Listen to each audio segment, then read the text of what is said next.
Welcome to the No Guts, No Galaxy Podcast 120. My name is Phil, and I'm your host. Today is September 10th, 2014, and I'm joined by Daeron. Hey, everyone. And today's co-host, Brandon. Oh, hi, everybody. And Tyler. Hello. All right, guys. Anyways, I just want to say a quick shout-out to all of our live studio audience members. Hopefully you're having a great day. Let's go ahead and dive into the topics of discussion. There hasn't been a whole lot of talk about this, which I'm surprised, but we're going to talk about it, which is the clan balance changes of last Friday's patch. Obviously, a lot of people were wanting the clans to be, nerfed, and some were saying leave unbuffed, and OP, and Timberwolves, all that fun stuff. All I gotta say is one word, Stormcrow. So some changes went in. I want to get your guys' feedback. Tyler, specifically, we had a few weapon changes. One to the IS, ER large. We also had clan ER large, medium, small, pulse, and then we also had LRMs. Let's go ahead and start with the first one, the IS ER large. Some saw this as a nerf, but then if you read it correctly, it's sort of a buff. More buffs than it was a nerf. So what are your thoughts on the ER large for IS? Well, you get a little more efficient on the heat, obviously. It's down to 8 heat from 8.5. Then the duration was increased, though, to 1.25.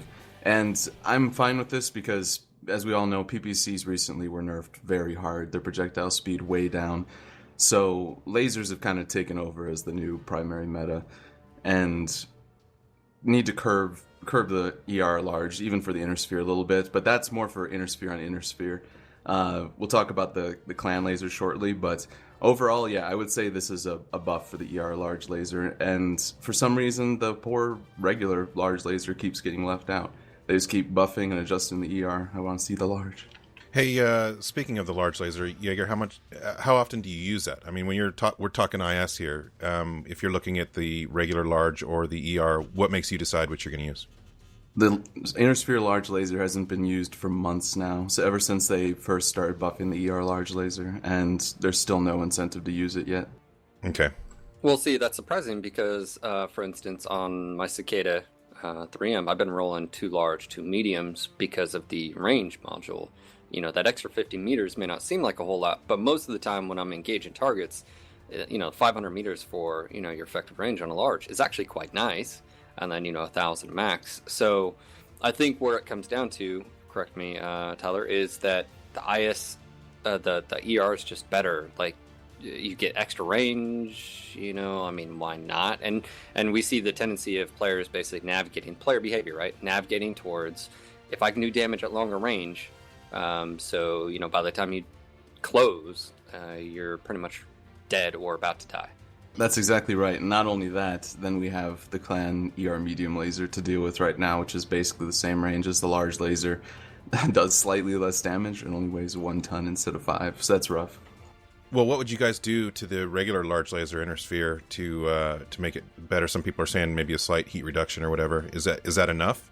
I'm thinking, just speaking out here, probably like a heat reduction. I would say even make it a large laser so the ghost heat or whatever, it's 3 instead of 2. You might see a little bit more love that way as well. Well, also, you have to look at it as, I don't think heat's enough. I think what you have to tackle in a few ways, right? Do you want it to be more heat efficient, or you just want to be it more deadly, right? The actual DPS, the damage of the weapon, right? You don't want to increase the range, or do you? Because then you're bridging that gap between the ER and the large. So if the ER is range, right, and a little bit more heat, the large laser should be less range, more damage.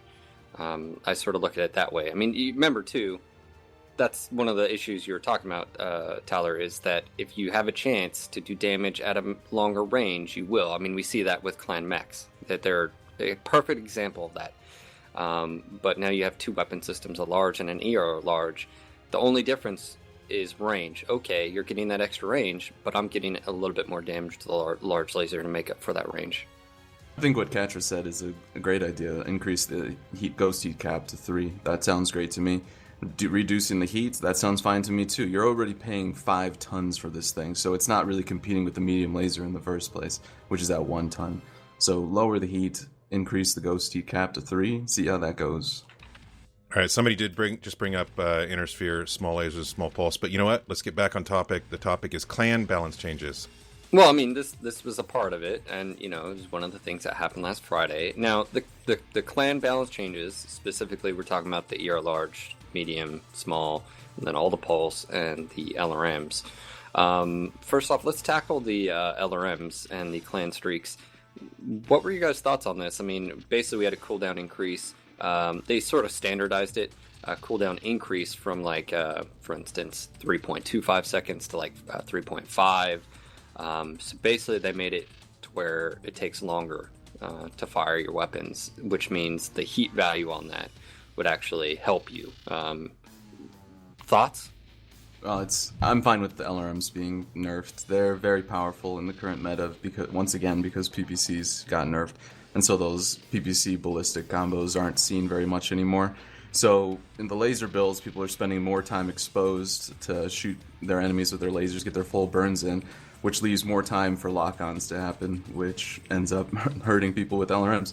So I'm fine with decreasing the DPS on them a little bit. I was about to say, yeah, the increased cooldown time, I think, is definitely a good direction. I wouldn't decrease like anything else really. If anything, I'd maybe increase it a little bit more, but not too much more to hurt it. So maybe another 0.25, maybe. But right now, I think they're sitting in a pretty good area. That being said, over the weekend, we did have the challenge going on there with the Lance, so I did get quite frustrated at some times. I'd still like to see advanced target decay get nerfed. I really do. I'm really tired of how long definitely. Those missiles stay on you after you're behind cover. Was most of the frustration geared towards the LRMs then? It was more a combination of things. The LRMs, if you got a team, like for example, us and Aces, we are running all missile boats, so I guess we were aggravating to people as well. But when you got it in return, it both hurt and was a bit annoying, getting just rattled 24/7.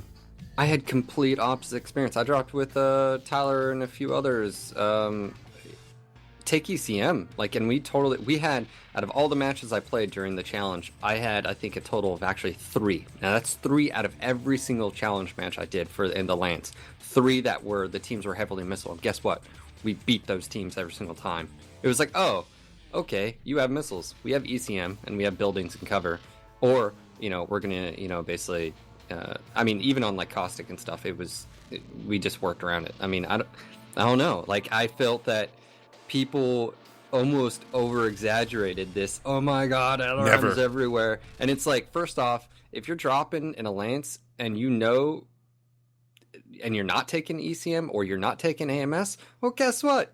Of course, you're going to get wrecked. Come on, people. Or, I will also say, there is a huge prevalence, and I like this, of UAVs. Thank God people are finally using them. And I'm talking not just 1, not just 2. I'm talking you'll see 8 in a match. And I think this is great because, again, people, they'll premature pop them at the very start. You take them out or whatever. And next thing you know, incoming lock. Guess what?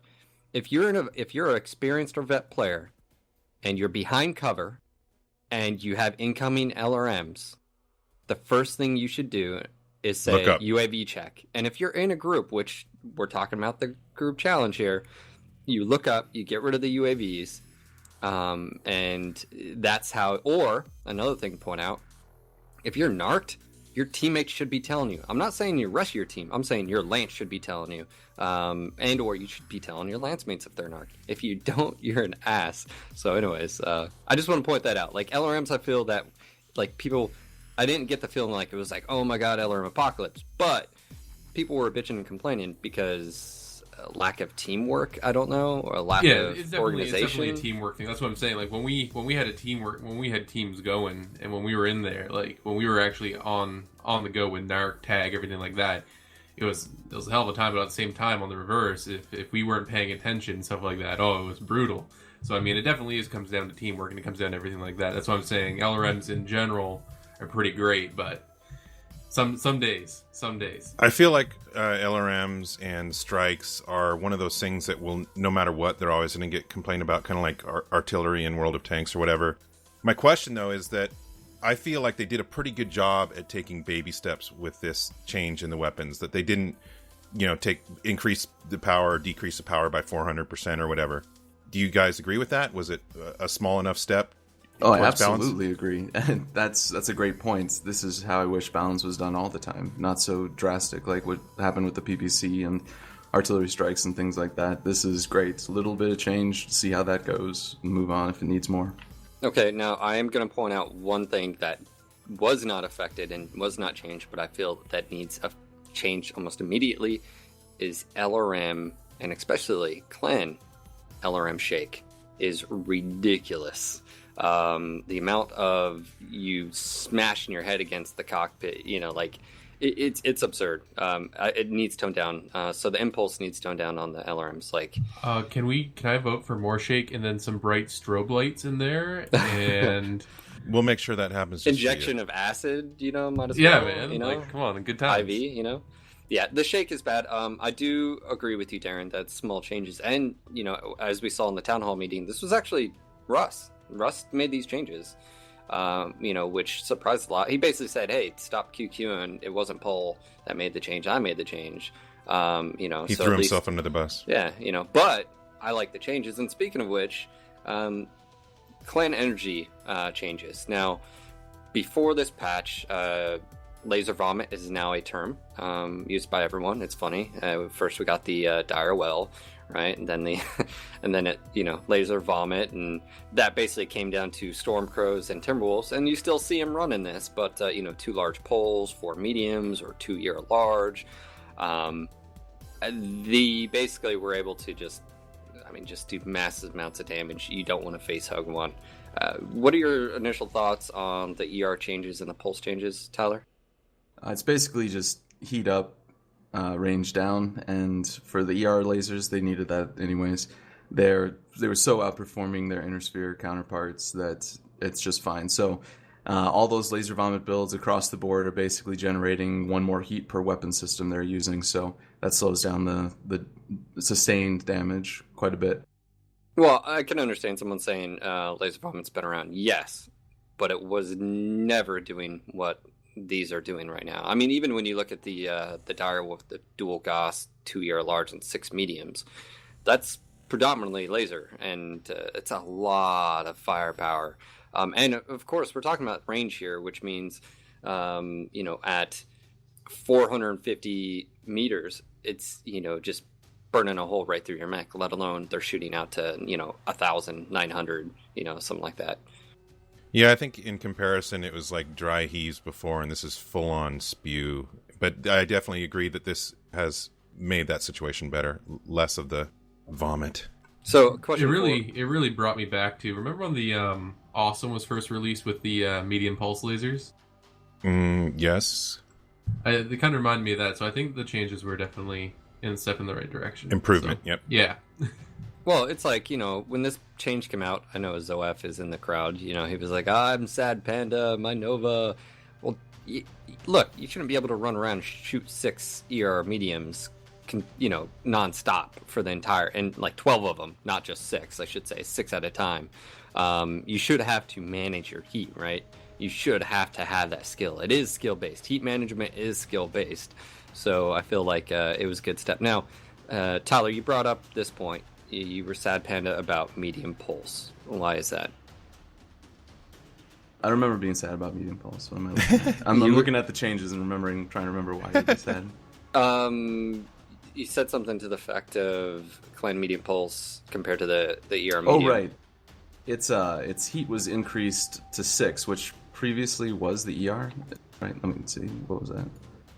Well, basically, at first I thought they were bringing the medium pulse in line with the ER medium to make it so that, it's twice the tonnage, 2 tons instead of 1 ton, twice the tonnage, but not even close to twice the effect.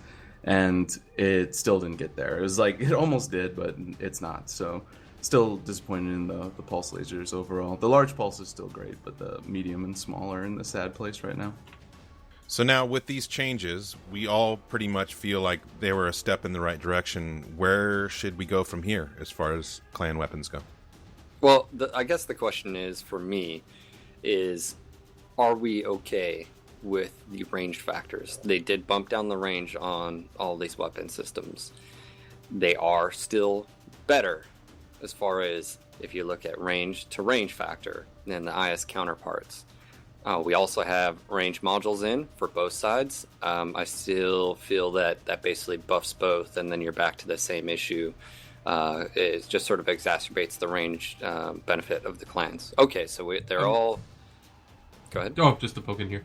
When you mentioned modules for clans, I always felt like if you kept the default range on the clan weapons, then maybe no clan range modules. Maybe a trade-off type of thing between the Innersphere clan as a difference. Yeah, so you're hard locked into that 600 meters or something like that, and you can't really adjust it. Yeah, no, I feel like right now we have cooldown that was also introduced. That was in yesterday's patch, but cooldown affecting both sides. There are still some weapons that don't have cooldown. ER large, UACs, AC2s, and stuff like that. But I feel like, are we happy with the range difference? And can IS on a skill basis still compete, or is it always just going to be clan is always better? I mean, Tyler, this definitely is towards the comp scene, especially. Is that even a viable option going IS? No, as it stands, clan is better in almost every situation. We could just start. I know we're talking about weapons right now, but we can just start with the Clan XL. And I know that's been talking about, and it's going to be addressed soon. But the Clan XL is enough to make the clans OP. Even if they had to use all the Innersphere weapons, everything about it, and they just had the Clan XL, that would make them OP. So that's step one. Then you have, of course, the more efficient Pharaoh and Endo, lighter weapons that do more damage with longer range, more heat, but whatever. It's in almost every situation, you're better off going with the clan mech. Yeah, and we've talked about that before. I mean, remember when we were saying if you look at, just objective and subjective, if you just look at them, compare one XL to the other, the clans are better. So anyways, Russ has said, and in his command share post, he basically said that is a possibility of going in the game where there's a heat trade-off. You lose your left or right torso in a clan mech, less heat efficient, and maybe even a slowdown, which makes sense. I mean, come on. I mean, like, you... Our friend Sidestrafe said this to me and Daeron. He basically was like, look, if you took a quarter out of your engine, one, it wouldn't work, but two, even if you did, you're losing efficiency. Like, if you took the horsepower and you divide it out, you're going to lose something, right? And that makes sense. And I feel like in gameplay, now some people are going to say, oh my god, don't make the direwolf any slower. But look, you're having to whittle through and or punch through all of that armor, and at the same time, he's shooting your ass. And there's, it's like an Atlas to a direwolf. It's just gonna, that's where I feel like it is part of the balancing mechanism, and it needs to happen. I think we're all in agreement there. So, you guys, overall, you're happy with the patch that went in last Friday? Yeah, overall, yeah. Yeah, overall, I think yes. we're close. I think it's a very much needed step in the right direction. Of course, any changes that come to the IS, that might come to the IS or whatever, will determine ultimately, the balance issues. But it feels like it was a step in the right direction, and it wasn't overcompensating. Okay, and I also just want to point out Tyler's favorite clan mech is the Kit Fox. I just want to point that out. It's DOA. I remember those words coming out of your mouth, and you love that little thing. It's a blast to play. I wouldn't say it's a great mech, but I would say it's one of the most fun mechs I've played in MechWarrior Online. Absolutely. You're here to hear folks at Jaeger confirming. Kit OP. Fox, top Nerf tier. it. Top tier Nerf it. OP. Nerf it.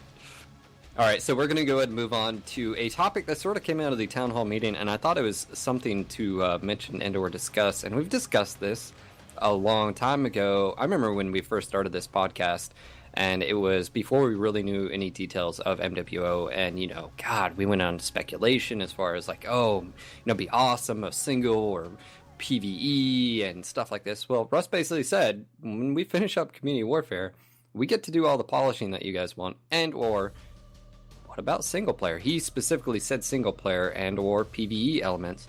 And I guess this discussion topic is, if you had to choose, would you want single player or would you want something like PvE? Now let me put in reference to what I'm talking about as far as PvE. What I'm talking about is something like Titanfall, where you have infantry, grunts, maybe aerospace, hovercraft, and stuff like that, being a part of the battle, and or maybe they're a part of the stream, the different game modes and stuff, blah blah blah? Or would you rather just have single player, where you're by yourself? Let me go and say this: I would rather have multiplayer PvE. Me personally, I would love to have those elements, the AI elements, just sort of be a part of the battlefield. Hearing your grunts run around, or tanks rolling up to give you support and stuff like that. Hearing all those voices and stuff like that, or maybe even there's objectives where to capture you have to fend off a wave of infantry, and so your infantry can get into a building and capture like a capture point in a building, stuff like that. But I would rather have PvE as far as that's concerned. Me personally, I'm sort of over the single player. I like playing with my buddies. I like playing with you guys. I'd love to be able to do that. And even if it was PvE and it didn't necessarily have to do with player versus player, even if it was AI, maybe there was a mission where you went up against some tank regiment or something like that. But what are your thoughts, Brendan? I think PvE is very much the way to go, especially with multiplayer PvE. So, I mean, what I would like to see, kind of throwing this out here, would be, so maybe there's a mission or something, create private lobby, go to like PvE type thing. I invite 3 of my buddies, we run a lance, we got a set of objectives to do, and if we do the objectives, depending on a number of things, time it took, how well we did it, if we even completed all the objectives before leaving the battlefield, you'd get a small reward, maybe something as low as 40 to 50,000 C-bills for doing it. Probably nothing big, because then people would just sit grinding PvE. I think PvE would be more for fun type of thing, but I don't want to just completely do that sort of thing. But yeah, I think multiplayer PvE over single player any day. What if you looked at PvE? It's sort of like co-op. I know the word co-op is being thrown out there too, but co-op where maybe it was a co-op mode. Remember like a survival, like COD, where you had survival against zombies and you had so many levels, but eventually you get... Oh, yeah. But remember, as well. It reminds me of back when I lived in Toronto, there was a MechWarrior 4 arcade pod, and it wasn't one of the full pods or anything like that. It was running a very special one where it was literally just wave after wave, and I think we were in a Thor, and you just survived as long as possible. Yeah, that type of game mode I would definitely be behind as well, but I would probably prefer doing the mission type things with 3 buddies or something like that, a little bit more over that, but that could be an option as well, and I'd be very happy with that as well. There is one thing, it doesn't always have to be player versus player. It could be PvE, player with player versus, some multiple lances, assaulting an objective, so you could work. I mean, they could tie in a multiplayer aspect, but it's with other lances working towards a common goal. Yeah, and keep in mind that he didn't suggest only one or the other, and one could easily feed into the other. If you're making new assets for PvE, those could easily go into single player or co-op mode. I kind of view single player and co-op as the same thing. It's kind of a mission-based, whatever. My preference would be definitely PvE, adding some PvE elements to the game. But I said this, I don't know how many podcasts ago when we kind of brought it up before. The only way I think this would work and be good and be positive is if they did it the right way. And Titanfall, absolutely, the way they added the grunts and stuff in there, wonderful, totally added to the immersion. But then you look at games like War Thunder, and I don't want that kind of thing. So if they do it right, if they add these assets, and these PvE elements, I think it could be awesome and totally increase the immersion effect and give you, more fun to be had in a match. Tyler, do you have any preference? Between single player and PvE, I would want to go with PvE as well. The game's more fun with friends. I understand that people would want their single player game so they can be the epic hero commander of their lance and stuff, but playing with other people is a lot of fun, and that's where I get my enjoyment out of MechWarrior Online. So if I had to choose between the two, definitely PvE. But it's not saying I don't want to see the NPCs in PvP environment as well. That would be actually the best for me. Yeah, I think I would prefer a PvP environment with AI included. So yeah, I'd agree with you. And I mean, even if you took it and they added those elements to current game modes as well, assault, you had one side assaulting another, with AI elements. I just think it'd be amazing. So yeah, and when I was saying I wanted PvE, I wasn't saying sans PvP. I was wanting AI elements added to PvP. I don't want a separate game at this point. I want them to continue adding to this game, creating assets that could be used in the future for making some kind of single player or co-op mode, but I want to see continued growth with the multiplayer right now. Now, what I would think would be really cool if they do go the PvE or single player route would be having the people in the PvP kind of influence it a little bit. So the story and stuff like that would be following would be maybe if there's a big conflict in the community warfare module or something like that, maybe have a single player PvE element or storyline about maybe, so like maybe Jaeger and SJR go up against Lords or something like that in a big battle. So maybe you're doing something with the supply line in the background, and then something like that. Like I want it actually like included as well with part of your community warfare module to have it actually mean something instead of being a whole separate storyline. Well, I mean, even if you look at this, a little story time with Phil real quick, but imagine River City. And instead of just infantry streaming out of just buildings, they could introduce those little drop pods that are part of BattleTech for infantry, a lot like how Titanfall is too, that they drop down and they start moving out.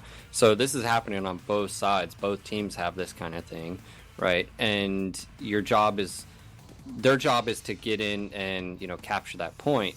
Your job is to protect the infantry. And if you're on both sides, you're having to look out and shoot infantry, but you're also having to shoot mechs as well, while the infantry may be engaging you with like a little SRM or a machine gun fire and stuff like that. They're trying to ultimately capture points. There's a lot of stuff like that to where it'd make it really more dynamic, to where it's not just mech on mech anymore, but just from a situational and from an emergent standpoint. And we've talked about this a lot. You get that disconnect that you're just like some robot toy running around, right? There's no people to really make you, oh, okay, wow, I'm really this big, like that sort of thing. All right, let's go and move on to our next topic, because I think we all agree we'd love to have it. So I'm sure we'll talk about it more as community warfare, at least the final phases kick off and then polish and all that. But speaking of community warfare, Russ brought up something that I thought was pretty interesting. Community warfare as far as clan tech only versus IS tech only and faction warfare. What are your guys' thoughts on this? I'm perfectly alright with this. Again, I was someone in MechWarrior 4 who played on pure tech servers, so I see this as just an extension of that. That being said, I would like a little bit more information on how you would go about choosing that sort of thing. So how would I choose if I want to be clan only, and what if all my buddies go IS and I pick clan type of thing, or would it be a unit decision? I think it's unit, because it has to do with faction play. As far as when you click faction, it's hardcore mode. Yeah. Then the question would be like, so for example, if none of the people in the unit have clan mechs, they only have IS. Is there going to be for clan units like clan trial mech type of thing for people that don't have any clan mechs? Like that's why we need more information. But overall, as far as clan tech versus IS tech only, I'm perfectly fine with that. Again, just an extension of pure tech servers. Well, one thing I think we have to preface this with a little bit is that our discussion on this right now is based on the prism essentially of where balance lies right now. So of course everybody's saying, well, nobody's going to play clans. Nobody's going to play Inner Sphere. Everybody's going to want to play clans because they're OP, whatever. I think we have to, yes, we can take that into account because they're out of balance right now. But also we have to maybe look into the future when this comes out. Hopefully there will be more of a one-to-one balance. I know that there's a lot of people that are hardcore Inner Sphere. The question is, are there enough? And if all things are essentially balanced, will we still have the clan, a bunch more people going to clans, not Inner Sphere or whatever? It's a good point, but we have to remember that things will be different 2, 3, 4 months from now. Yeah, that's true. But I mean, if you were to look at it right now, the only issue I see with this really being is, even if you do sort of bridge that gap between clan and IS, but clan is still superior, and even if it's just a tiny bit better, my issue that I see occurring, or a issue I see occurring, is that your top groups right now, I'm looking at you, SJR, Lords, and all the other competitive groups, and I've even asked Tyler, about this, and a few others. They're going clan, and even if it's just a little bit better, that little bit better means that it's enough to win. It's enough to win, enough to give them an advantage, and that's what they're going for. And again, they're playing the game to win, and especially when you look at community warfare, possibly having resources and all that, if you're not playing to win, you're playing to lose. Basically, when you look at community warfare, I mean, if you don't go in there with the mindset of we have to do everything and anything to give us an advantage, I'm not saying cheating or exploits. What I'm saying is, using a certain mech or using a certain strategy or anything like that. So, Tyler, thoughts? Yeah, you said exactly right, Phil. If community warfare is going to be recognized by PGI as being their competitive venue, and we don't have something like Solaris where anything goes, then all competitive teams, well, I won't say all, but the top competitive teams that, like you said, are playing to win will end up going clans. Like right now, Steel Jaguar signed on as mercenaries before we heard any of this information, hoping that like clan salvage would be a thing or some kind of mixed tech would be. But we're going to have to end up switching to clan just because we want to stay competitive and we need to stay at the top level. That's the point of our team. That's why we play the game. So I would love to be able to play Inner Sphere as a mercenary, but if this is it, if this is the new state of competition for MechWarrior Online, then you're going to see a lot of clan teams. Yeah, now to point out also, I mean, first of all, this isn't set in stone, and also public and random battles were going to be mixed tech, according to Russ. But I agree. I mean, we got hardliners like Odwalla and Jay-Z. They're saying they're Inner Sphere. I see them playing Inner Sphere mechs a lot. But what happens, guys, if your units all go clan? I think one of them said they'll just salvage some Inner Sphere mechs or whatever. But yeah, I mean, it's going to be an issue. I think if they're going to go this way and they're going to make community warfare faction based only, then they're going to, the one-to-one balance is even more important. It has to happen. Well, and that was one of the discussion topics in the past few weeks. And Russ, in his clan balance thread, he said, "Hey guys, we looked at 10v12, but here's the issues that arise." And basically, he said, "Here's just six, which means there's more, 6 or 5, and one was pretty much an entire rewrite of the new matchmaker." And stuff like that. Now, one thing that was brought up was the matchmaker in Town Hall. Also, I'm just going to sort of slide this in here, as he basically said on the Town Hall that instead of check boxes on Assault, Skirmish, and Conquest, you're going to have sort of a weighting, right, a voting. And he said basically what's happening right now is if you have a 12-man SGR and they're dropping, sorry to use you guys as scapegoats, just example here. And there is another 12-man of Lords, but that 12-man checked Assault only, or Conquest only. They actually would not match up against each other or something along those lines. Now with this weight system, it's basically saying, hey, yeah, we know you may have wanted this, but to make it more balanced match, or at least a little bit balanced match, we're going to put you guys against each other. And I think actually that everyone was sort of, hey, that sounds actually a little bit better. I mean, what are you guys' thoughts on that? Yeah, I'm totally fine with better matches. Usually I'm queuing with all game modes activated anyway, so Matchmaker can do what it wants with me. I'd leave Assault mode off sometimes because I don't like static gameplay. I don't like camping, so I try to avoid that game mode when I can. But overall, yes, I'd be fine with having better matches, but not being able to choose my game mode. Yeah, I'm pretty happy with this because, obviously clan versus IS as the invasion is happening, and that's what we're going to experience, right? We're going to go through that. I think basically they're going to say is we're going to let whatever happen. At least that's what the initial plan was. So it'll be interesting to hear from Paul about Community Warfare Phase 2, how this is all going to work. By what I mean what happen as far as they're not going to follow the lore per se, as far as like we determine what planets get taken and stuff. So that'll be really cool.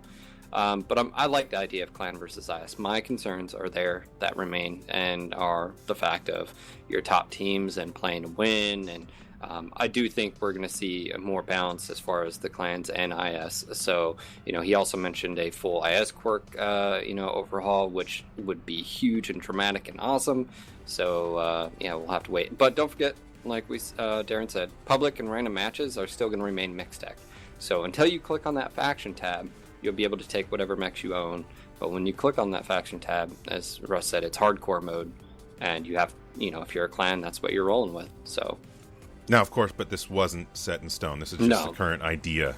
And this, until we see it from Paul in the context of a post and stuff, so it may change. So just keep that in mind. Well, and I think what actually should be taken out of that is that we can still have an effect on this. The outcome as a community, whether it's Reddit threads or here in the podcast and us relaying stuff to them.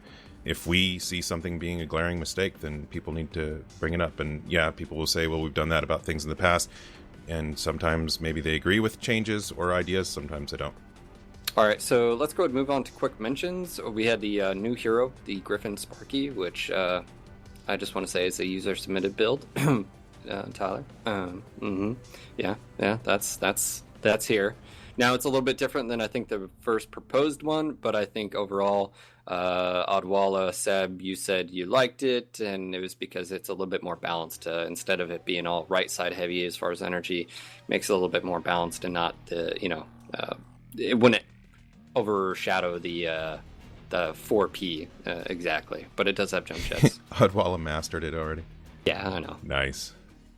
We also have a Clan Mech Phase 2 announced, and this was the reinforcement pack. He didn't mention anything. He also mentioned, the whole clan loyalty, and if with that combination, details apparently next week or something like that. And he said, this loyalty program, you're going to get a free mech. You're getting it September 23rd, I think he said. I think that's it is September 23rd, and he also on the forums in passing mentioned that he's looking into something very similar for Inner Sphere. So we don't know any more details on it yet, but something's coming. And I think that came out of yesterday's town hall meeting when someone asked about founders. Hey, can't build a house without a foundation, sort of thing. I was about to say, I hope that Inner Sphere mech goes towards the founders. It'd be really nice if they got some sort of kickback. Wing Zero in chat. Look for an announcement soon. I think you'll be pleased.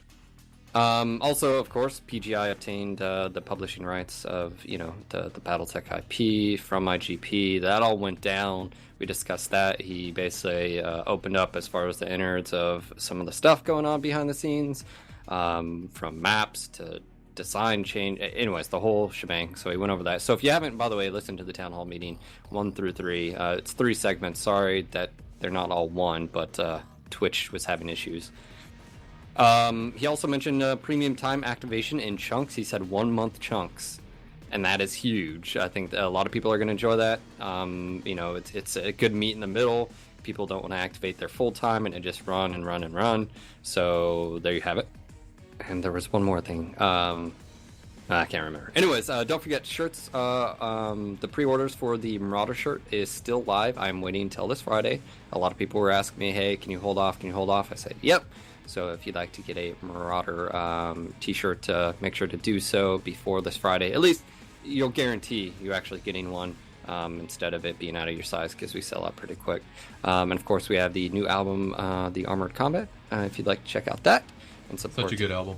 Support NGNG and Matt Animatronic. And of course, our RSS and iTunes is working.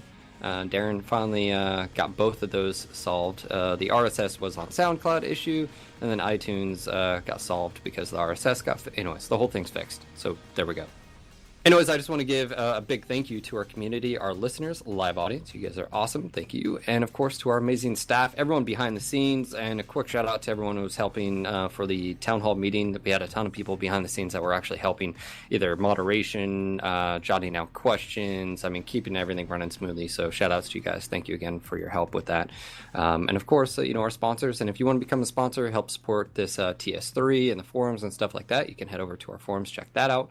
And, I just want to say thank you again. You guys are awesome. This was your local No Guts, No Galaxy MechWarrior podcast. Signing off for tonight. This is Phil. And this is Daeron. This is Brandon, also known as Cattra. And this is Tyler. Until next time, Mech Warriors. Don't forget to follow us on YouTube at NoGutsNoGalaxy TV, on Twitch at NGNG TV, on Facebook at No Guts No Galaxy Podcast, and on Twitter at No Guts No Galaxy.